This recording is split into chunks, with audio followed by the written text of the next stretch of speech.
How did the prep go when you got started, when you got into it? What was the experience like? Oh man, it was definitely different. I'll tell you what, that first week when I was thinking about how I gotta cook everything, I was like, oh man. How'd the competition go? One thing that I wasn't ready for is one, the tan. Definitely wasn't ready for that. The cost. When I got there to the actual event, I'm looking at everybody like, oh man. While prepping, that was the most I ever looked at myself in the mirror. The most I ever looked and be like, oh man, I gotta change this, I gotta change that. Oh man, am I getting fatter? And I'm like, what? Were you like, okay, I have 3 months, I don't have a lot of time, I have to be locked in, and so that made you a little bit more restrictive, or did we still have like one of those, I went bowling and I had a nacho? Oh no, I definitely had some times where I mean, I wouldn't say I was being too honest with my check-ins, but for the most part, I mean, I was pretty disciplined. What's going on, everyone? In today's episode, Zach and I are joined by Wakeem Miles, who recently competed in his first ever natural bodybuilding competition in the men's physique division. In our conversation, Wakeem shares all about his prep experience, having been brand new to the natural bodybuilding competition world, talking about things like sleep, diet, the competition day itself, and more. It's very interesting getting to hear Wakeem's perspective as a relatively new natural bodybuilding athlete, and I know you're going to love the conversation. So without further ado, let's dive into it. All right, here we go. So Wakeem, you recently competed in a natural bodybuilding competition, and I know that I want to know all about that, how that went, how the prep went. I know Zach wants to know too. So we'll ask you some questions about that, but where I think I want to start is from the beginning. So my question for you is, when did you first start lifting weights, and why did you first start lifting weights? Okay. Yeah, so I'll take it back to when I was in Japan. Um and it was I went to, I think it was a bodybuilding show for that one. It wasn't like a real one though. It was like an amateur like bodybuilding thing that they do in Japan. And somebody posted the pictures and it happened to be one of my old Marines that I had. And I was like, oh, it's like he got jacked. It's like, how did he do that? So I was like, all right, I'm gonna start hitting the gym harder. But at this time, like I wasn't doing any prep, any shows, anything like that. I was like, I just want to get bigger. So I would start hitting the gym, and I would go on a consistent basis. This is about 5 years ago.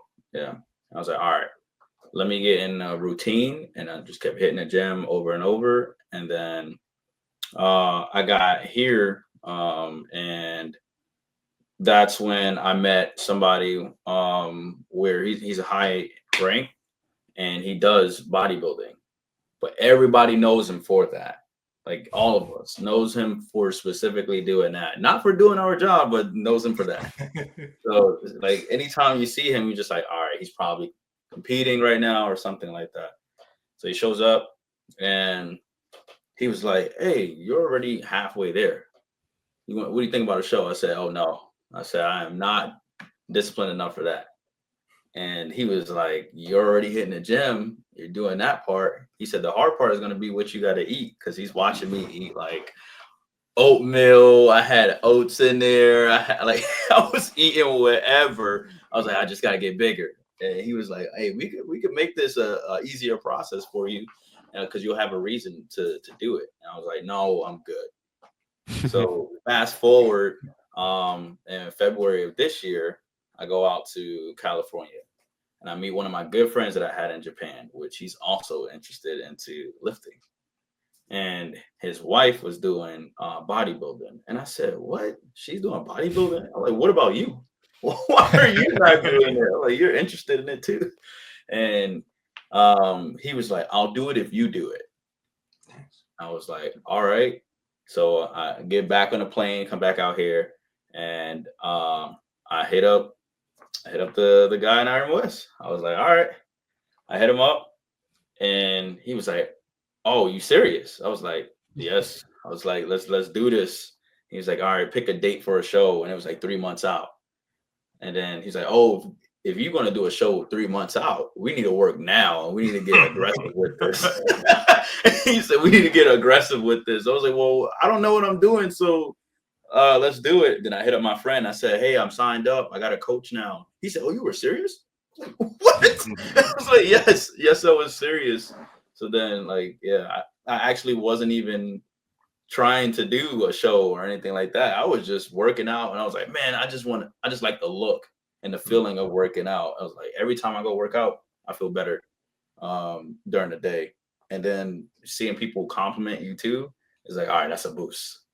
So yeah, that's pretty much how it went. I wasn't taking any of that serious at all. And then I was like, all right, I just woke up one day, was like, let's do it.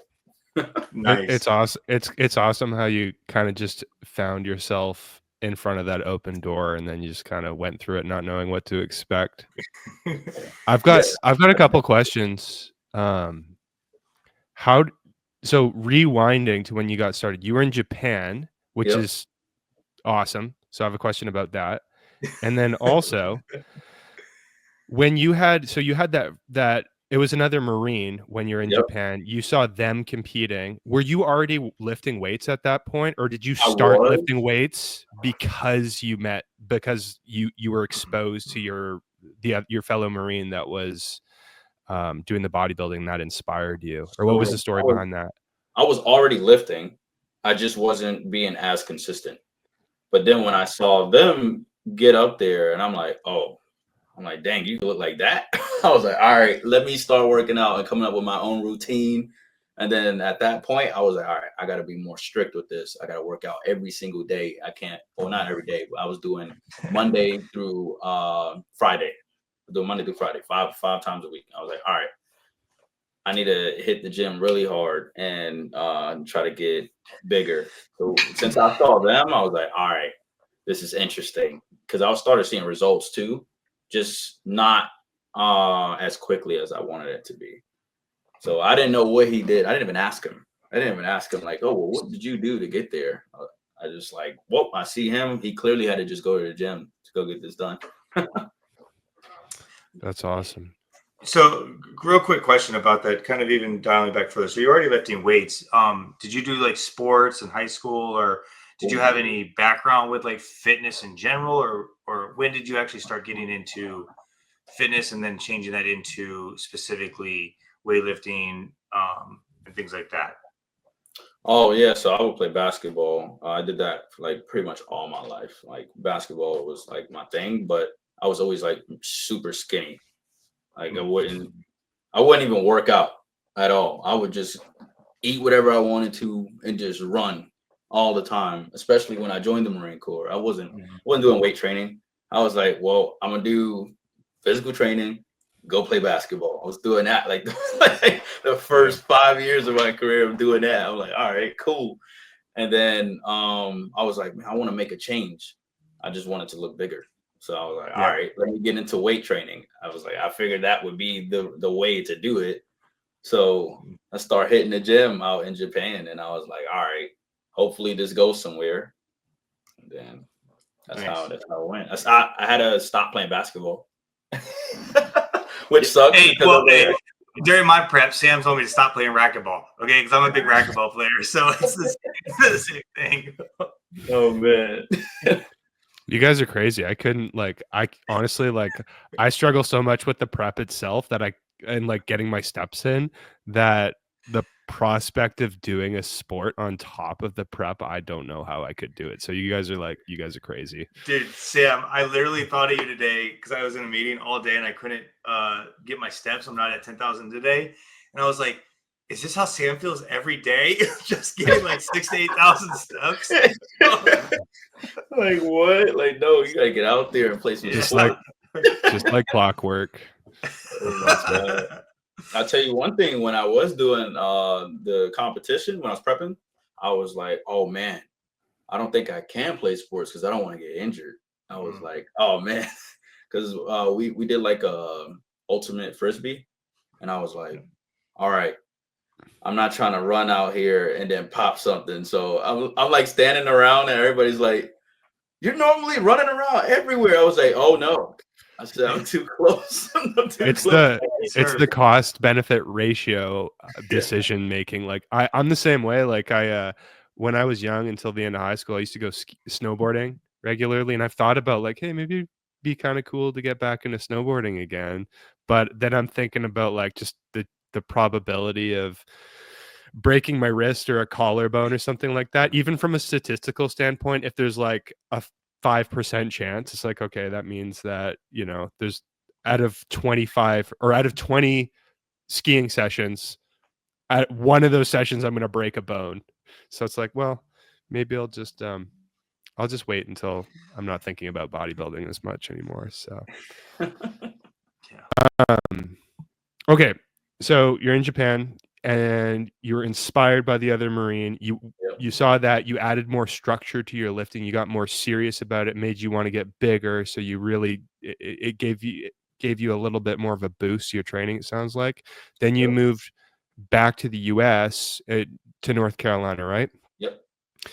And then you had a friend, you and your friend kind of like, let's do a show, let's sign up for something, and you were serious about it. You were serious, and you actually got a coach, and like we're like, hey, we got 3 months to get started with something. But your friend didn't actually end up following through with it, so it was just like you just ended up doing it. He ended up doing it a week after he realized I was serious, because I was like, oh no, I have a date that I like that I'm competing on. He said, oh, so he went and reached out to the same coach that his wife has, and then started. And then what's funny about that, halfway through while I'm still prepping, I checked in on him. I was like, all right, so how's it going? And he answered the phone and he's eating a burrito. I'm like, hey, what coach do you have? I said, you get to eat a burrito? He was like, oh, so I actually stopped doing that. I was like, oh my God. Hey, tell him he needs to watch our episode last week about accountability partners. That's hilarious. I was like, oh my God. I was like, you're supposed to be doing this with me. That's hilarious. You had to carry the team, basically. Yeah. They were watching when I was competing too, and they were watching it live. Wow. Well, there you go. So how did the prep go when you got started, when you got into it? What was the experience like? Oh man, it was definitely different. I'll tell you what, that first week when I was thinking about how I got to cook everything, I was like, oh man, because I enjoy cooking, but this is different. Like cooking and having 6 meals ready, I was like, all right, I gotta ask my wife to help me out. And then that second week, it went a little bit better because now the meals are made. Now the meals are made, and then I'm like, all right. I remember that first day that we started, I ate a burger, and I was like, oh well, this isn't on the meal. This isn't on the meal plan at all. Like, oh man. So I hit up coach and I was like, hey, I ate a burger, and I was like, is that okay? He was like, you should be eating what I'm telling you to eat. I'm like, you're right. So was that like, was it the way that you had the prep set up? Was it like your coach basically made you a meal plan, like a menu that you kind of just followed the meals that he made for you? Or did you have like a calorie target that you were trying to hit? Or what was the overall structure of the nutrition like? So it started off with 2,300 calories. And he had like all the meals like typed out. So it was 6 meals a day. It was egg whites, whole eggs, oatmeal, same thing every day, blueberries, and then it would be chicken, white rice, some asparagus. It'd be the same thing every day. And then we started cutting back because I wasn't losing fat enough. And I was like, oh man, I really enjoyed that rice that we were eating. I'm like, come on. So the rice portion started getting smaller, and I was like, oh man, especially when I come into work and people will see like what I'm eating, and they're like, you eating bird food? I was like, no, I'm eating 6 meals a day. I gotta eat what I can eat. So it was definitely a huge shift. And it was a calorie count. and the meals were already like written out. I just had to go grab it from the grocery store to go make it. Interesting. Was that the first time you've had to do any kind of like restrictive eating? Because you were talking about when you play basketball time, you kind of eat whatever you want. So that the first time you had any kind of structure with your diet? Yeah, Okay. yes. And I was like, I think that was the biggest change, because the working out piece with that structure is like, all right, now I'm targeting the areas that I should. That part was an easy adjustment. The meals, I was like, man, I did not know that I was gonna have to eat all of this. And I was eating ground turkey. That was the first time I ever ate that. I was like, okay, like what? Why am I eating ground turkey? Why can't I just eat ground beef? And then I ended up eating both. I was like, okay, so it was definitely different. Especially eating that structure, because I would see everybody coming to work with whatever they wanted to eat, and I'm like, man, that looks good. What did you find was the most difficult part about that? Did you find that it was a challenge to stick with like a very, from what it sounds like, a very simple diet compared to what you've been used to, like just not a ton of flavors, kind of Yeah. regular, clean, bland foods over and over again? Or did you find that it was more difficult to, as you noted earlier, like slowly take away calories, take away food, and maybe experience higher and higher amounts of hunger? What did you find was kind of the toughest part? I would say in the beginning it was tough. As it progressed, I was in a routine, so the discipline was there. So that just became like the lifestyle. But in the beginning, it was very rough, because I would also do bowling. So I was competing in a league in bowling, and I would do it every Nice. Monday. Wow. Awesome. And on bowling days, they want to drink, they want to eat Mhm. bowling food, and it would just be sitting right in front of me. And I'm like, oh, this sucks, especially because I just finished working out, and now I got my meal prep in the car. I have to like walk outside and go eat, because they don't allow you to bring your food in there. Mhm. So I'll throw the ball, run outside, eat, come back. I was like, I think that was the toughest thing. And because I even had to text coach, I was like, so on Mondays we bowl. Could I get like a drink or two or anything like that? He was like, no. I'm like, oh my God. I was like, this is tougher than I thought it would be. Mhm. I Mhm. thought I thought I could still drink, just not as much. So it was like, oh no, you shouldn't be drinking, because it's gonna slow down your muscle progress. And I'm like, oh man. I said, well, what do I want? Do I want the muscles, or do I want to have fun? And I'm like, oh man. So that was really tough, especially that was like the first 3 weeks where I had to adjust to that. And it started getting easier. It started getting easier, as in like since everyone knew I was doing it, they wouldn't ask me. They Mhm. wouldn't be like, "Oh, hey, you want one?" And I'm like, "No, I don't want a beer." But it started getting way easier once everyone else noticed that I was taking it serious too. So it definitely got better. Yeah, yeah, Yeah, that's interesting because Sam and I have talked about this in my journey in my prep. For me, like the social eating was the oh hardest, yeah, one of the hardest aspects of it. So it sounds very similar with you going out in the crowd and things like that. Um, but also, yeah, I think people understanding and not putting you in those situations. So I like how you said after a while, people understood that they stopped asking you and putting you kind of in that position, and they started more supporting you. Because I think that I saw that transition too. But it takes a while because you start this process of cutting the calories, eating the right food, but it takes a little bit for people to start seeing that. So they just see you eating differently, acting a little bit differently. And then they're like, oh, you look awesome. Okay, now it yeah, makes sense. It's yeah. like a delayed thing. Yeah, that's what had got me to keep going too, is when people would compliment me and be like, "Oh, like man, you're definitely getting bigger." And then some people that I met a year ago, when they would come to my desk, and they'd be like, "Whoa," they're like, "When did you start doing that?" I was like, "Oh, I'm bodybuilding right now." And they would be like, seeing my lunchbox, they Hmm. just see a bunch of meals there, and they'd be like, "Okay, all right, it makes sense." So Yes. Yeah, I it's definitely nice saw to that get little there. bits of the confidence boost of someone giving you a compliment every now and again. Sometimes it's just enough to keep you going, right? Oh yeah, I tell you what, that definitely did keep me going, because uh, at first I was like, man, this is harder than I thought it would be, Mhm. especially with eating. Oh, most importantly, sleep. like sleep was ridiculous, especially like for my job. I mean, I'm an instructor. So if like the students are doing something wrong back in the barracks, it's like, all right, now I have to go to respond to that.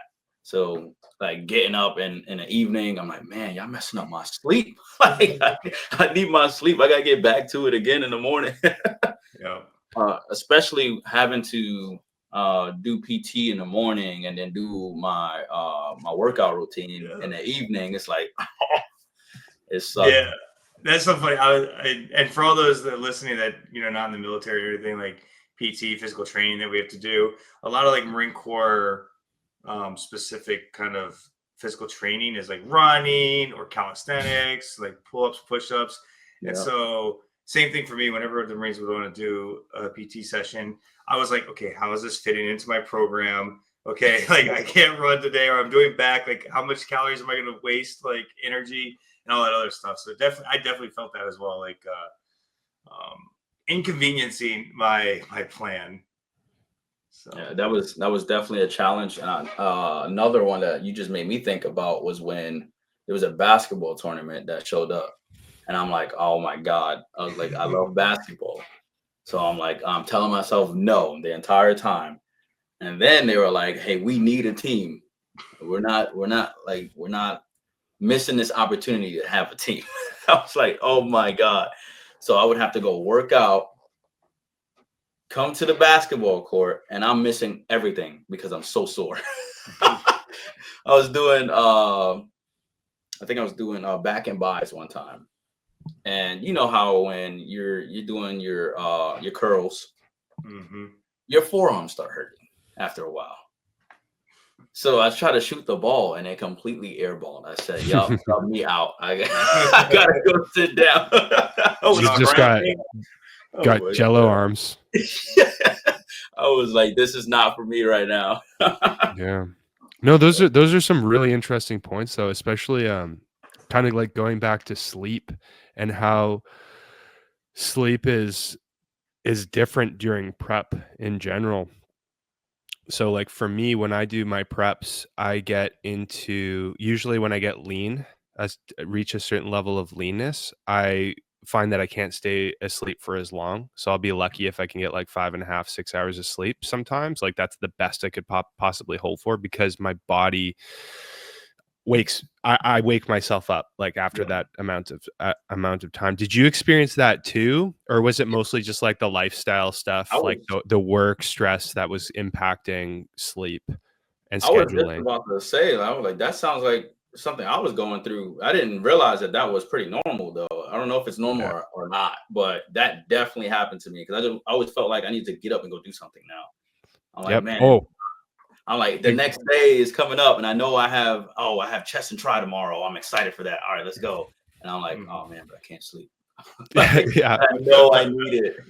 Yeah, it's tough. I think, I think from my experience too, like different people tend to have different experiences with their preps as to how much their sleep is affected by low body fat percentages. But I definitely fall into that camp too, where it's like been 5-6 hours and the body's just awake. And I would get to a place like my last prep where I'd wake up, I'd like fall asleep on my couch at like 7:30 p.m. Really sad. It was like just a total geriatric bedtime.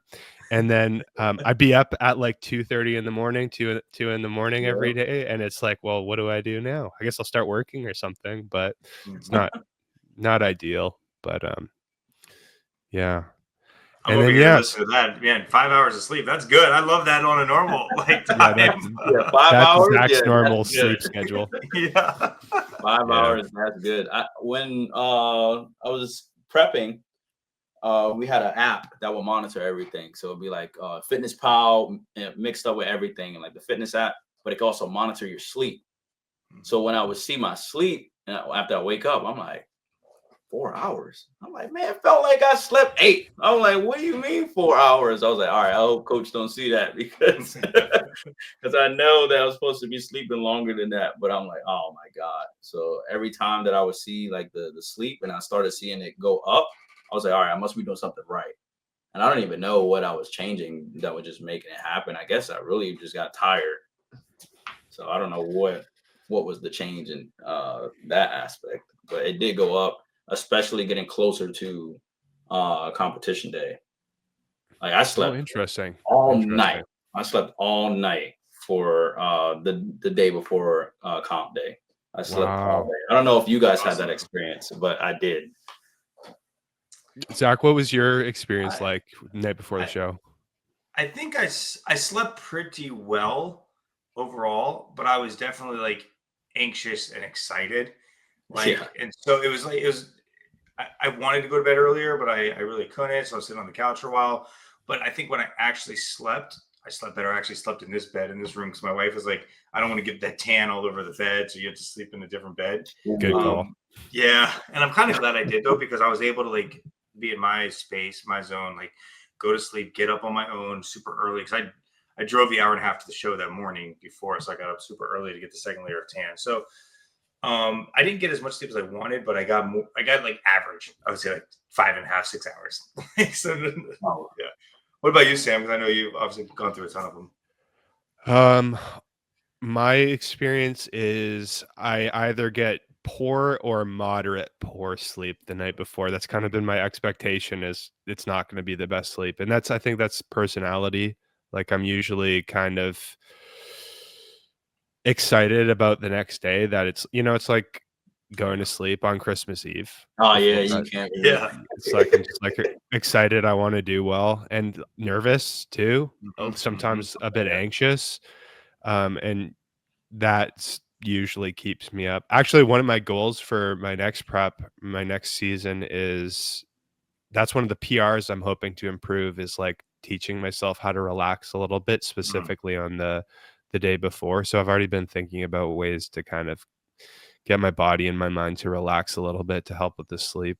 But Nice. it's interesting. What do you think, Wakeem? What do you think it was that led you to getting a really good sleep the night before the competition? Was it just like you're just so pooped from the prep that you had a good sleep, or did you carb up right before and like it was the extra Yeah, I food, carved or up the next morning. The next morning I carved up. But since my competition was in Virginia, and I had a class on deck as well, so I'm instructing the entire time. And I know Zach mentioned it too about the social events. It sucks because that entire week it was social events, and I'm like, oh my god, this sucks. I can't drink, can't do anything. It was ridiculous. And then the day of comp, it was a graduation day, so I was already up super early, and then I had to go drive a good 4.5 hours to Virginia to do the competition. So I get there, and then my coach was like, all right, your last meal is going to be at 6:30 p.m. And I was like, all right, what am I going to eat? He said, are you going to eat some chicken and some greens? I said, okay. I ate that, but this is after I already had got my tan. So I'm like, all right, well, what do I do? Like, what can I do with my tan on? I was like, I don't know what I can do. So I was like, all right, I guess the only option is to go to sleep because I was like, oh man, I know if I stay up all night, I'm going to be thinking about it. And I didn't really want to think about competition day too much to where I start getting really anxious. So I was like, all right, I'm going to go to sleep. I woke up at like 4 in the morning, thinking that it was 8 in the morning. I'm like, oh man, I'm ready to go to IHOP. I'm like, oh man, I not still yet? gotta go to sleep. Yeah, not quite yet. 'Cause I Yeah. didn't know. I didn't even know that was a thing. I didn't know that was a thing at all, where you would like try to carb up right before getting on stage. Like I didn't know anything about that. So Yeah. when coach told me that, I said, oh, that's music to my ears. Did you just tell me to eat pancakes? I was like, what? Yeah. That's one of the cool things about like natural bodybuilding, is that peak week before, there's different ways to do the carb ups, and like there's rapid backloads, midweek backloads, front loads, where you can decide when to have the extra carbohydrates in the week. And then you can fool around like which foods you choose to get your carbohydrates from, or like how you spread them out across the week. Like maybe you have extra carbs over like 3 to 4 days instead of just having a ton all in one day like the day before. So I don't know, it's kind of fun fooling around with that kind of thing and experimenting. Actually, I say it's kind of fun, but usually it kind of stresses me out thinking about that kind of thing beforehand. But it's just interesting. It's a variable that you can kind of play with is how you peak before shows. But that's cool. It's nice that at the end of the day you had that good sleep though. That's for sure. Yeah, it was great. That was probably the best sleep I had the entire prep. I was like, that's crazy that I slept that much. It's a good feeling. There's nothing like a good night's sleep, that's for sure. Yeah, True. Okay. So how'd the competition go? So one thing that I wasn't ready for is the tan. Definitely wasn't ready for that. The cost. I was like, oh my God, I did not know it was gonna cost that much to compete. I was like, oh, okay, I see why you said you need to have like money available. I'm like, all right, not knowing that it's like almost 100 for each category, something like that. I can't remember, but when I got there to the actual event, I'm looking at everybody like, oh man. I said, these dudes are way bigger than me. I was like, I'm getting all these compliments. And then now I'm in here. I'm like, oh, this is the real deal. I'm like, man, I'm looking at everybody like, well, how long have they been like prepping for this show? That some of them look like they've been prepping for 2 years for this one day. I'm like, oh my God, 3 months for me. So I'm there. And then some of the guys that's getting ready to go out there, they're like, oh, you're looking good. You're looking good.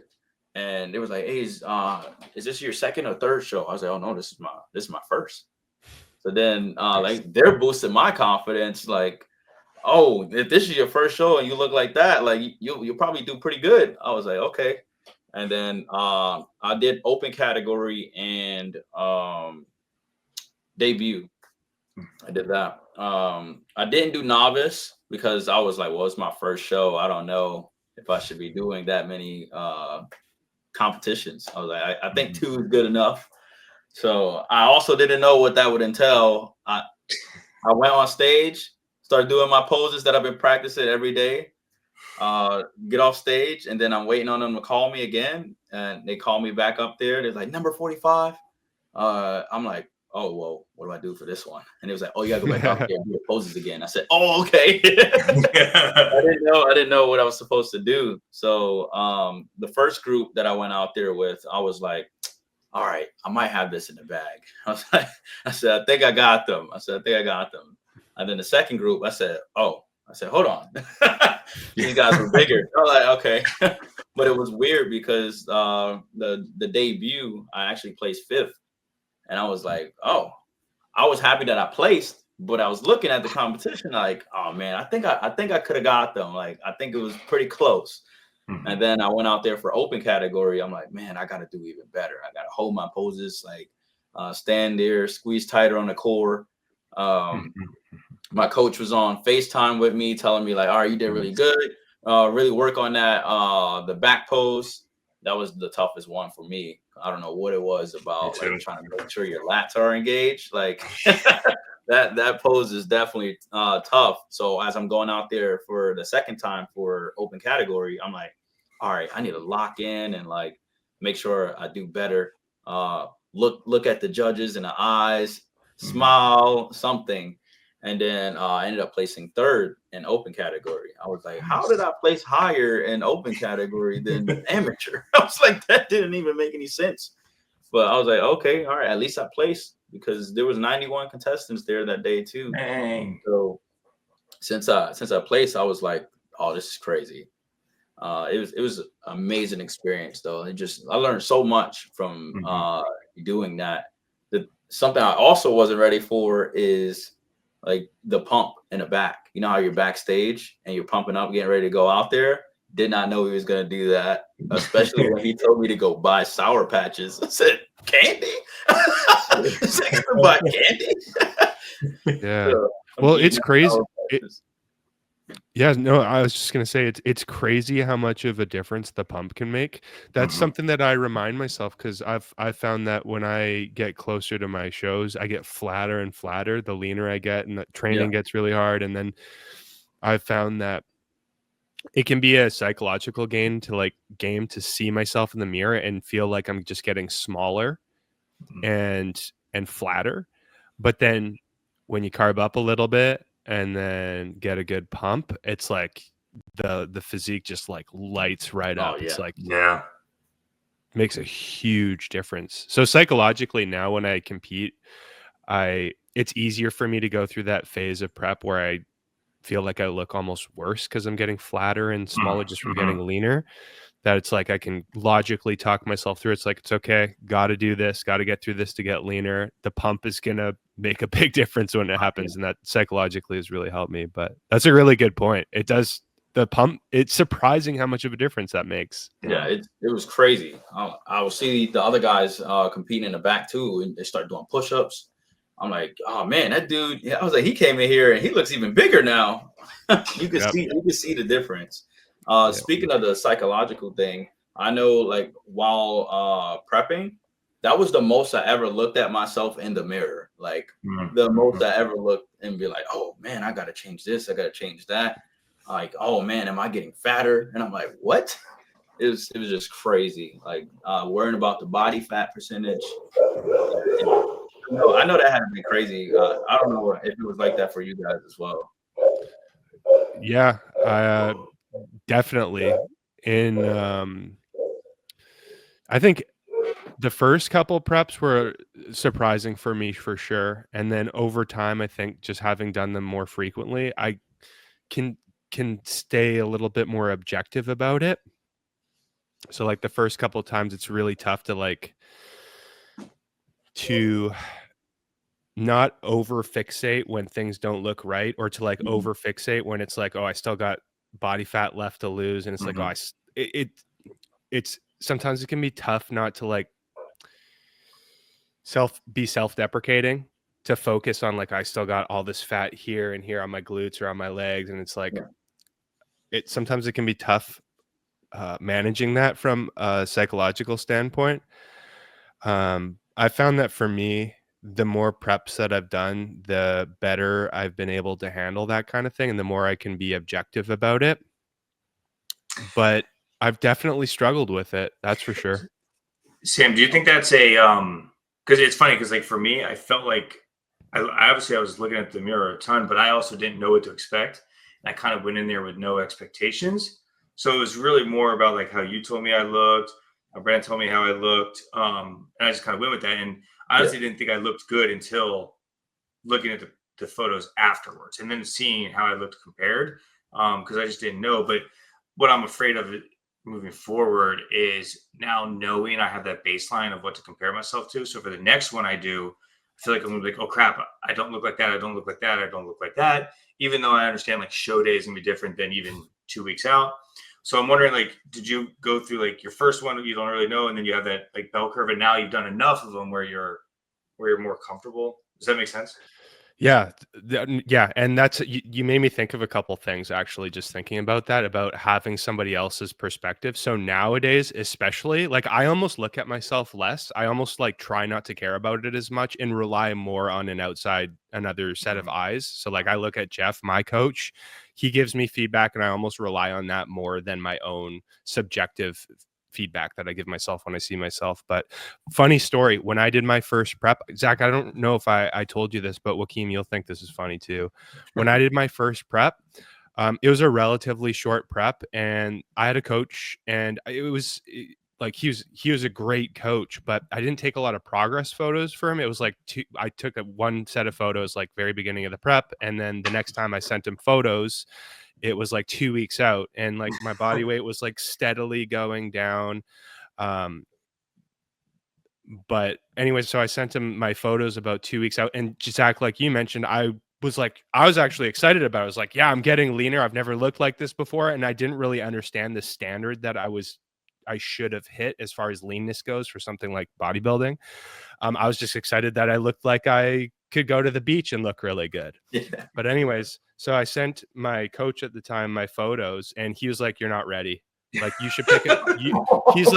He's like, you're not ready. You should pick a different show that's at least like 4 weeks further away. Like you need at least another. God. Yeah. So like that was my support system at the time. And he was like super, super like to the point, didn't beat around the bush, no icing on the cake. He was just like, you should pick a different show. So that was 2 weeks. That was 2 weeks out. And I was like, oh man, okay. There goes the ego that I was like slowly starting. Yeah. There it goes. But I was like, honestly, I put everything on the line for that one show. I was right about to move cities. So I was just about to do a big move basically after I did that show. And I was like, I didn't realize I'm not ready, but I'm doing the show no matter what. And he's like, okay, I guess. Okay. But the funny part about that was I ended up I was still not as lean as I needed to be with what the standards are like nowadays, but I still ended up winning my height. So it still ended up working out okay. I didn't win the overall, but I ended up winning my height. So at least I came in really big and full. My legs were still lacking definition and tone, and I probably had another 10, 15 pounds to lose. But it was still a good experience. But anyways, yeah. That first competition didn't really have any expectations. Got that hit to the ego 2 weeks out. Did the show, still a good experience. And then each show has been a slightly different experience. And yeah, now I almost rely more on another set of eyes than my own to provide objective feedback so that I don't overly fixate on the wrong thing, or I don't become too self-deprecating. And also, so that I don't have to think about it too much. I don't love having to think about that kind of thing more than I have to. But yeah. Wakeem, as we're talking about coaches and stuff like that, was your coach local in person, or did you work online with him? Online, because he's stationed somewhere else. Gotcha. He did come out there for one workout. Nice. Yeah. I got my ass handed to me that day. Yeah. I don't know what he did differently than what I was doing, but no, the difference is that on the app it says 1:30 for rest. And you're like, yeah. There was no rest going on. There was no rest going on when I went to work out with him.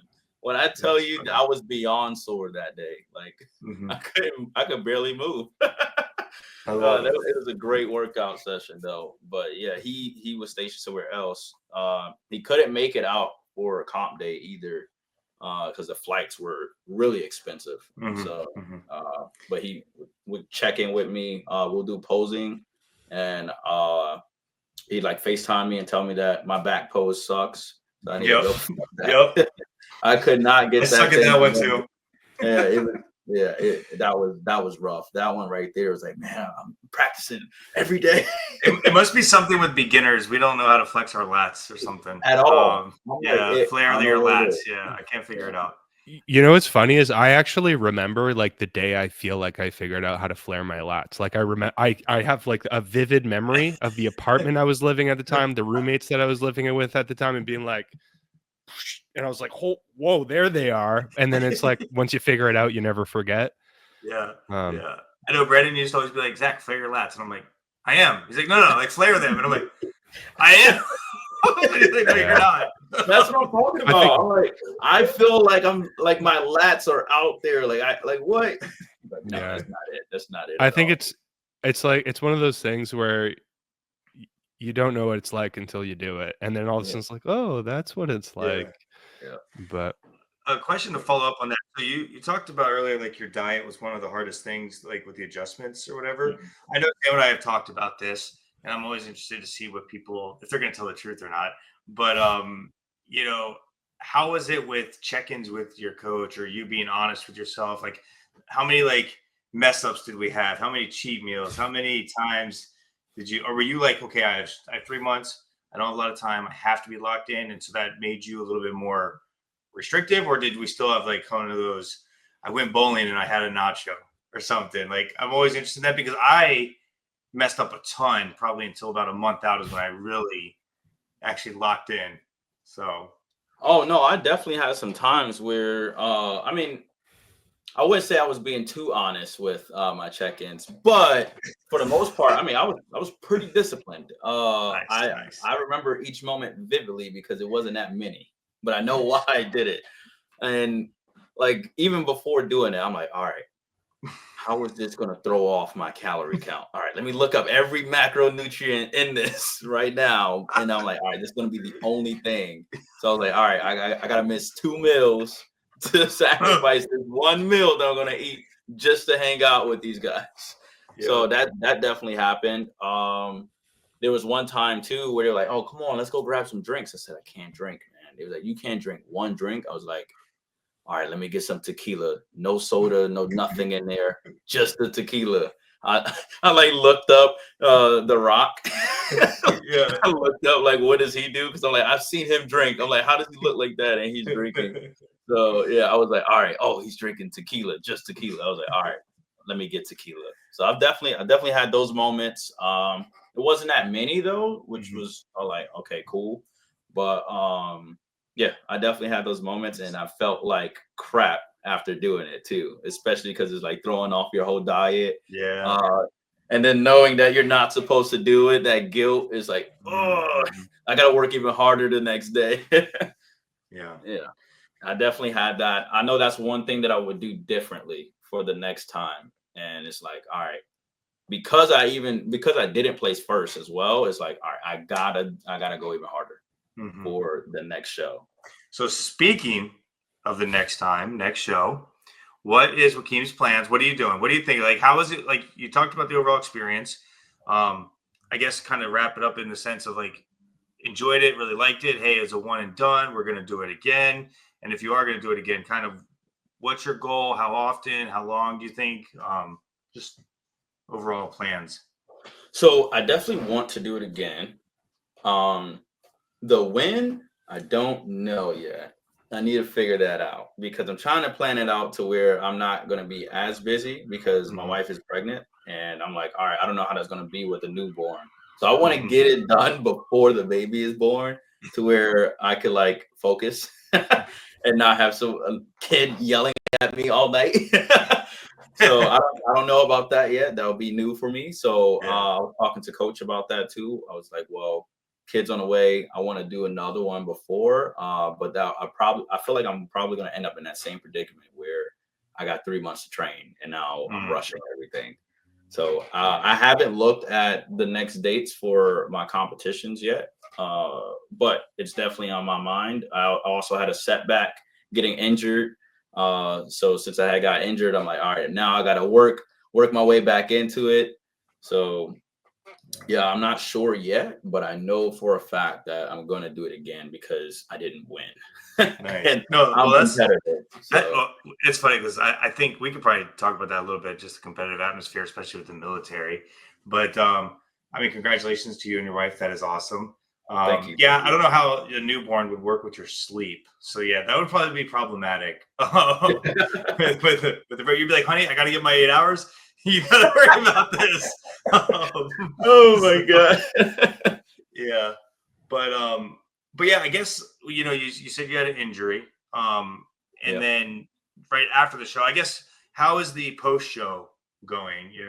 I know I have a lot of thoughts about right now with me after the show and me trying to figure out what to do and things like that. So you have the show. What are your thoughts? What are your emotions afterwards? And then you get injured, probably affecting your training, things Yep. like that. So it's like it's duplicated. It's like enhanced about the now I can't train. I just did a show.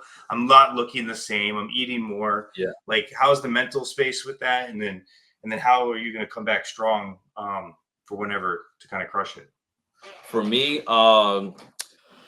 the mental space on it, I mean, it sucks because I know I'm not training and I'm like, man, I need to train. Hmm. But me understanding that, okay, well, I don't want to re-injure myself. So with me having that in the back of my mind, that's made it a little bit easier. Um, but what's also making me want to still go do another show is everybody else that saw me prepping.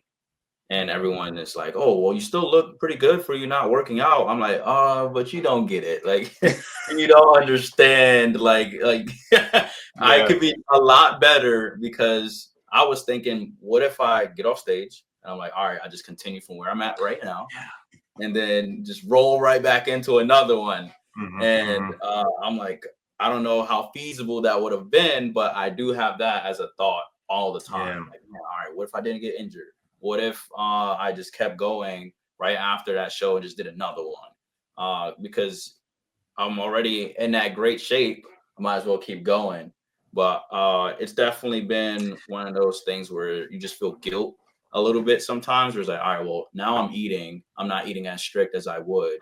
I'm definitely not having a mindset of how many calories I'm intaking. Mm-hmm. Mm-hmm. But I noticed that I am eating less, which is weird. I'm like, how am I eating? Like, I don't know. Yeah. It's weird. That's yeah, with me I, not watching the calorie intake, but knowing that I'm only eating like at least 1 or 2 meals, I'm like, I'm probably still getting that same calorie intake, but not good. So hmm. I think yeah. it's just naturally you learn it. I think I'm the same way. I know I'm definitely eating more, and I'm not counting like uh, very specific right now. I'm kind of eyeballing a lot of stuff and just having a general Mhm. idea of where I want to be at. But I think through the prep, one of the things you learn is like how many calories actually that food is, the difference Yeah. between eating whole foods, the processed foods, getting like understanding when you don't need that extra little snack in the evening, you're just doing that because of emotional eating or you're just bored. Like I think that for me, that's I came more in tune with Hmm. what I'm using food for and why. And then now I'm able to make a conscious decision. So like Yeah. because I'm not in a prep, I can have those um my wife calls them like poor man nachos or something. I didn't know this was a thing, but you just take normal Tostito chips and put shredded cheese on them and make nachos in the microwave. Apparently those aren't real nachos, but I eat those all the time. And my wife was like, you're like a child. But now I can eat them because I'm like, okay, I know I'm gonna have these. I know where I'm at with my Yeah. calories today, and it's okay to have these extra couple hundred. No, that's interesting points. You mentioned snacks. I'm kind of curious about both of you with snacks. Oh, I Sam know Billy is snacks. while I was prepping, I swear, like on Facebook, Walmart, there was so many sales on snacks, and there was so many like desserts showing up on my Facebook page, and I'm like, I don't even eat any of that, but man, that looks good. I'm like, I just want to eat every single snack in the book, oatmeal pies, Mm-hmm. like all of it. I want to eat everything. Now I'm not bodybuilding right now, and I'm like, well, I don't even have an interest in those snacks. Like, what is that? Like, it's crazy. I'm like, man, I think it's because you know you can't have it, so you want it. Now I have the option to go get it, and it's like, well, I'm not even craving it anymore. So Mm-hmm. it's just weird. I don't know if you guys are going through that or not. You're eating nachos right now. Nachos sound I'm great. eating those snacks, man. I'm doing it. But I think Sam, I mean, I think we've talked about it. You probably know more, Sam. It's something about how you become hyper focused on certain foods and things.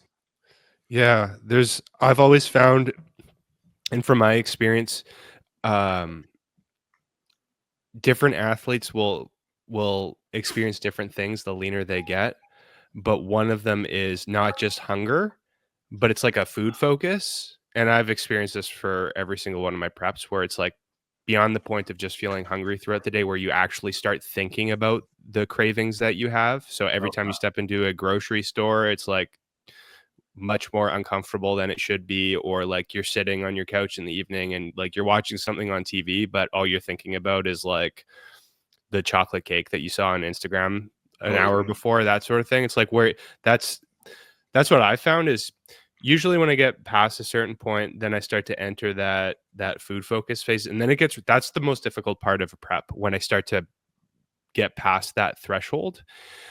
Um, but yeah, and I think a huge part of it is psychological, like the feeling of restriction, like, okay, I'm on lower calories right now and I shouldn't eat those foods. And I think there is something psychological to that where it's like, I can't have that, so I want it even more. Yeah.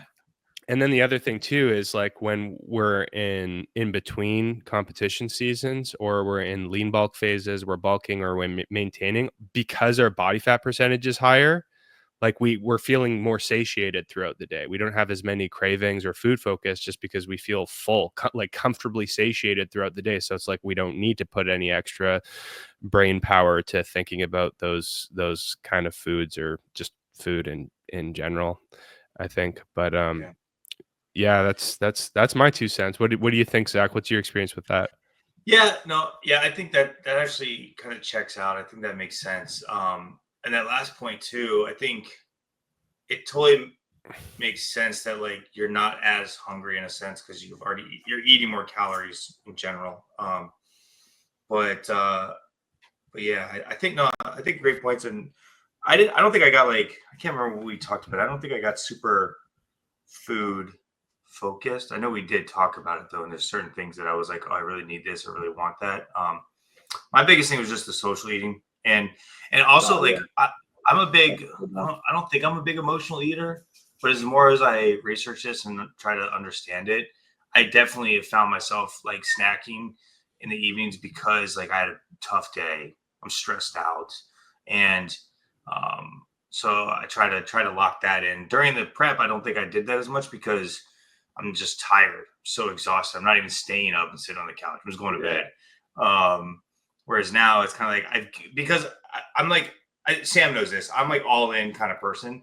And so if I give myself an inch, like I take a mile. So right now, because I don't have that like cap on me, I'm like, oh, I'll just eat this and this and this and this and this. And I'm like, oh no. Yeah. No, I've definitely had that moment. I'm like, oh, man, I'm eating everything. Comp day, when I was in backstage, they was like, all right, what's the first thing you want to eat as soon as you get out here? I said French toast. Everyone there looked like, what? Like French Everyone toast. perks up. Yep. Yes. French toast. I'm like, oh my God. I was craving that the entire time. I was like, I want French toast. That's all I love it. So you said something earlier, Wakeem, and I want to know what your thoughts are, because honestly, I was naive to this until talking to Sam and some more of the bodybuilders. So I didn't know, and this is so stupid, right? I didn't know that like when you said a prep, I thought like that meant you're prepping for one show. But then like Sam's like, there's like a prep season, right? So like you prep and then you could have like 3 or 4 shows within like a 2-month time frame or something. And that's like your season.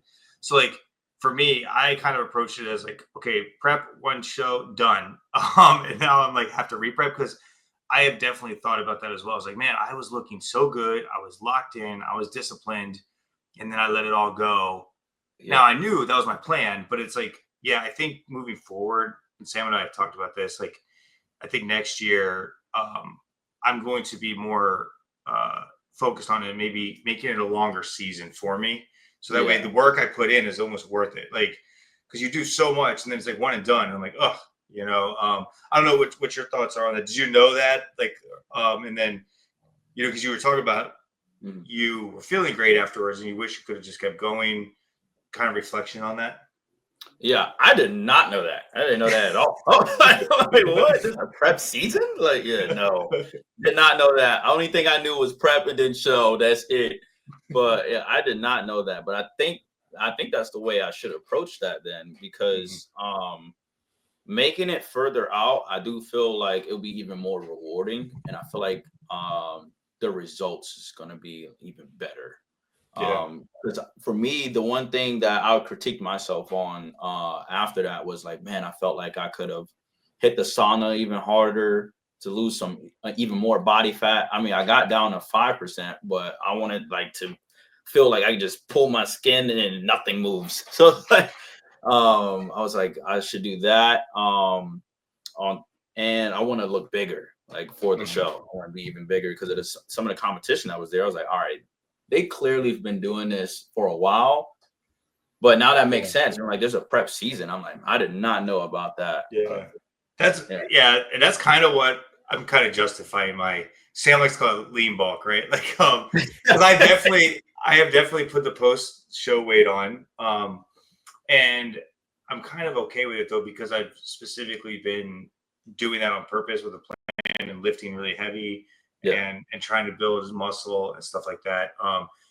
how did you see like your post show? I mean, I know you got injured, but like, did you see a lot of weight come back on or? Oh, I did. And definitely did. Like the next week, I would say it was that quick. Yep. Next week, I was like, whoa. And when I went into work, they were like, dang, it was like, you got bigger. I was like, Yeah. oh, I did. Yes. I'm like, they're like, yeah. The other day, someone was like, what happened to that shredded look? And I'm like, Yeah. What? I was like, I'm strong now, though. Yeah. They were like, you got bigger. And I was like, dang, I didn't know it was going to be that quick. Yeah. It's usually for me, it's really noticeable in my face. So like I'll have like Skeletor face for months on end, and then within 2 weeks I look like the Pillsbury Doughboy. It's like half the body fat I gain goes like straight to my face. I like get a swollen face basically. But you know what's funny? I think we probably all experience this. I mean, the whole like body dysmorphia and all that sort of stuff. But like even now, like when I feel like heavy, lethargic, not where I want to be, people still say, "You look awesome. You're like jacked." It's like I'm like, oh, okay, so maybe something worked, right? Like I'm obviously in good shape and something is working. Like, well, we just see ourselves on that best day. At least for me, I still think of myself like that, and just being okay with where you're at right now with your goals. Yeah. No, well, it's like it's all perspective, right? Mm-hmm. It's like your worst, like what you perceive as being your worst is like somebody else's absolute dream physique, right? It's crazy because I'll be thinking about the same thing, and they'd be like, "Oh, like tell me your workout plan," and I'm like, "I'm not working out right now." Like I was like, "I'm fresh off of an injury. Like I'm about to start working out again." And it's like, "Oh, well, that's where I want to be." I'm like, "No. Like this, like I'm still thinking about the physique that I had. I'm like, I want to be back to there." And the one thing I did notice when it was getting closer to peak week, when I put on my uniform and I would put like my belt, you know how like the belt almost went all around my waist, and I was like, whoa. Yeah. Dude, okay, so I'm wearing my Chucks this next 2 weeks, and for everyone out there, the military, we got like so many uniforms, it's ridiculous. So we usually wear our camis or utilities, which you see people like deployed in for our daily, but then we have our dress uniforms. And my Chucks, I got those things tailored like 12 years ago when I was small, and they fit, and then they haven't fit for a long time when I got out of shape, and then they finally start fitting again. And I put them on right like a week before the show, and I felt great in them. They look nice and all this sort of stuff, perfect fitting. And I'm wearing them now, and it still fits good. My arms can barely go in the sleeves, but I'm like, it's got to get a little tight here on the chest. I think that's a good thing, I guess, because the waist is good, but I'm like, oh yeah, those uniforms don't hide, man, and you got to get them tailored. Oh. Yeah. We had to do a class dinner. We had to do a class dinner, and we're wearing like regular clothes, civilian attire. And I walk in there to Chili's. That's where it was at. It was at Chili's. And I put on my belt. And that one too, I was like, oh my God, they're gonna be thinking that like I'm not eating anything. That's when I got the meal plan and it said 1,400 calories on there. I texted my coach and I said, oh shit, just got real. I was like 1,400. Like, what are we doing? No, that was crazy. That is well, it's like, because I don't know, Sam, I don't know what we started at. I think it was like 26 or something, and then obviously I was probably eating like 3,000. So then you had to lower it, and then it's like lower it, and then finally you're like, I think we got down to like 1,600 that last little bit, which is kind of tough. It was rough. But it's good when I think there's a timeline to it. And like you can focus for a little bit. That's the way I kept telling myself, like I can do something for 3 months or whatever time, like anything for that amount of time. Yeah, every Sunday was like, surprise. Oh man, we just lost 200 more calories. So I was like, oh man, this is gonna be a rough week, especially when I had to text coach. I said, all right, if I'm PTing twice a day, like if I'm already doing it in the morning and now I'm doing the workout in the evening, can I eat more? You'll get your what do you call it? I think he called it peak day. Is that what it's called? Like no, like the meal that you would eat at the ending. I forgot what it's called. Like a refresher. Oh, like a refeed or something? That's what it is. The refeed. Yeah. He was like, oh, you'll get your refeed soon. And I was like, man, It's like, I was hoping that he was going to say, "Oh yeah, go eat some more." And I think what struggled for me, and I think we talked about this, Sam, was you can't count exercise calories because they're just not consistent, and you don't really know how much you're burning. I think the studies are pretty clear on how much you walk or run for a certain amount of time, like 100 calories for 10 minutes of running or whatever it is, right? I think that's relatively safe, but like lifting is like completely. I would go my Fitbit and I look at it, it's like 700 calories. I was only here for an hour or 10 minutes. There's no way, but I do lift really hard and intense, so who knows? But yeah, it sucks because I would do all that extra cardio and this running, but I didn't factor that in. It's like it's like extra work for no reason then, because it's still the calories are what I like 1,400, 1,500, whatever it was. If I do more exercise, that's just more of a deficit. I don't get to eat anymore. It's the kind of way I approach it, which kind of sucks. Yes, absolutely. Yeah, it's like a mind trick. It's like, oh, well, if I burnt so much, I gotta refuel myself. So yeah. Sam, does that check out typically of how you do it or how you've seen people? Or do people like you eat a little bit more because you worked out more, or no? It's like a dangerous slippery slope. Yeah, I think well, if you think about it, your energy expenditure is almost never going to be the same from one day to the next. Your physical activity levels, even if you're not trying to, like, it's always going to be different. So if every day you're trying to adjust based off of your differing activity levels, it's almost like, from my experience, it's almost like too much micromanaging. It's like making nonstop adjustments. It leaves a wider margin of error open. Like, you could make mistakes doing that. It can be a gateway to eating extra calories. If it's like, hey, I got 200 calories worth of extra activity that I did in the day, so I can eat 200 calories more. It can be a gateway to eating even more than 200 calories. So my personal preference is to do things like just calculate or to estimate what your average energy expenditure would be, like the average number of calories that you would burn across the week, keeping in mind that a person might do something like 3 sports sessions across the week in addition to their training sessions. So just factor that in and make an estimation as to what your calories might be in that context. And it's never going to be perfect. It'll never be perfect, but I think that it's the result will probably be better for most people from doing that. I shouldn't say most people, I'm not sure. I suspect, at least for me, I'll speak for myself in saying that for me, I think I would get a better result from just calculating the average amount of activity that I do throughout the week and then eating the same number of calories every day, even if there's a fluctuation from one day to the next that I didn't even account for. Yeah. Personal preference, I guess, and that's my experience. Yeah. Okay. Nice. Wakeem, I have a specific question, and then I can turn it over to Sam. Kind of about like your experience during the prep for work. In 2 ways. Like, one, like, just you're talking about your instructor and just the interactions with the students and your peers. I think that's one thing that I know people could tell. They were like, yo, avoid Zach, he's an asshole today. Right. So I think with that, and then also the next point I was very concerned about, interested in, like, how did you approach the bodybuilding prep with our physical fitness tests and things like that you had to do? Like, I know I didn't prepare for my PFT. PFT is a physical fitness test, which is a 3-mile run, pull-ups, and plank. Like, because I didn't run for the first 3 months, and so therefore I felt like I was 3 months behind in my prep for that to get a better score. So I guess, like, how did work deal with it, and then how did you approach, like, all the Marine Corps fitness stuff?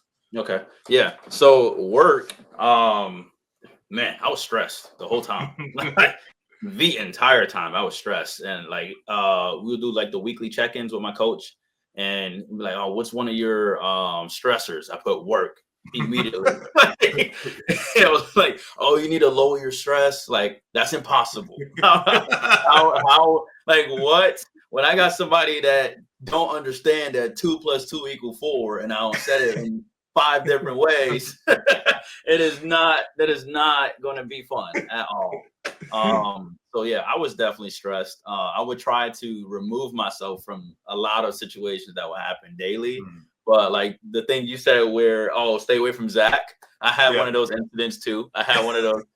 Especially while I was eating. I was trying to get my meal in. It was that time of the day to go eat. And I'm like, oh man, I've been looking forward to this meal. And I just got presented some new, like, dumb shit. I'm like, ain't no way that this is happening right now. And then, like, I had one of those moments where I was just like, what did you just say? I got mad. I got so mad. So, like, work every day, that was challenging. I love the weeks where I didn't have to teach because now I'm just sitting there and somebody else is instructing. So I'm just sitting in the back and I'm like, oh, yeah. As soon as my alarm goes off to go eat, I'm like, yes. I go eat and I'm just relaxing. So I had a lot more time to focus on myself. But those days where I did have to go teach, that was the worst. Like I was like, I had to get up early, go to PT, come in early, prep to instruct, while still remembering, I need to go eat. I'm like, okay, all right, hurry up, eat, come back. Then sometimes it'd be like, man, I just missed my meal. Well, now I need to eat twice. Like now I need to figure that out in between the day to go make up that meal that I just missed at 10 in the morning. Now I'm eating it at 11:30 when I already got to eat again at 1. I'm like, okay, that was stressful. That happened a pretty fair amount while instructing because something always happens out of nowhere. For physical fitness tests, I honestly didn't worry about it at all. To be honest, just sent it. I did not run. Nice. The only time I ran was when I went to those basketball games. That's it. That's the only time I ran. Other than that, I was doing stairs every day. So I'm like, man, I'm getting my cardio in. I got to do stairs for an hour. I said, this got to count for something. Pull-ups was in the workout, so I'm like, I'm still doing pull-ups. I'm like, okay. max, relax. Yeah.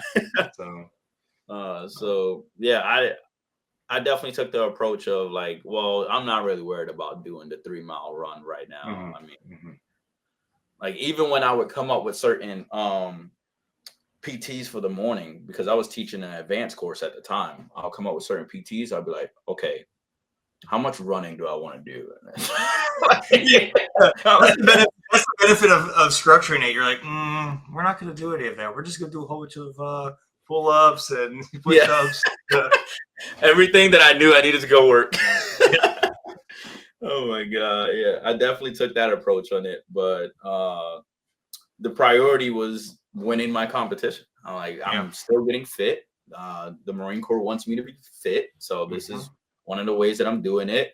And I paid for it. And that was one of the things that kept me going too, is like, all right, well, if I have to pay for this, I should want to do it.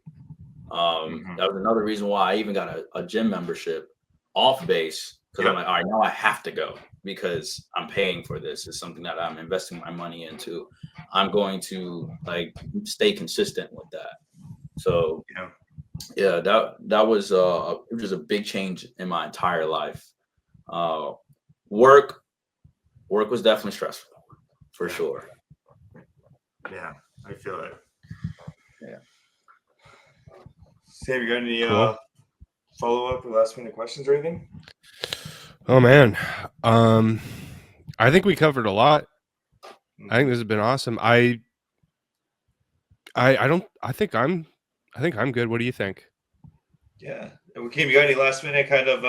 I mean, for everyone out there, go follow Wakeem. I'm sure Sam will post it in the description of this. But I guess where can people find you, and then kind of anything you want to cover to wrap up? And give you the floor here. All right. Yeah, no, this was a great time. First time being on a podcast. Definitely trying to set up the cameras, all that stuff. Like this has been great. I'm definitely like wanting to do more of these now because I'm like, this is fun. And I learned stuff from doing it. like prep season. Didn't know that was a thing. Learning so much from Sam over here too. Is like, oh man, like this is great. Like-minded individuals. I'm glad that you guys invited me onto the podcast. This was a great experience. Yeah, and then for you guys out there, if you guys want to follow me, you can follow me on Instagram, Watu Real, WA the number 2 and then REAL. Yeah, I'm the only one on there. I also make music, so you'll see me posting music on my page. That's what I do when I need to relax. It's one of the things I did during my bodybuilding as well. If I needed time to just relax out and get my mind off of eating, I'm like, cool, I'm gonna go make some music. But yeah, no, I really appreciate you guys for inviting me on here. This has been a great experience. Yeah, thanks for being on. I think that sharing your experience is going to resonate with a lot of people. There's a lot of relatability in there. It was really fun to get to know your story as well too, and what it was like doing your first prep and how it all went. So yeah, this has been a lot of fun, man. Thanks for doing this. Yeah, thank you so much. All right.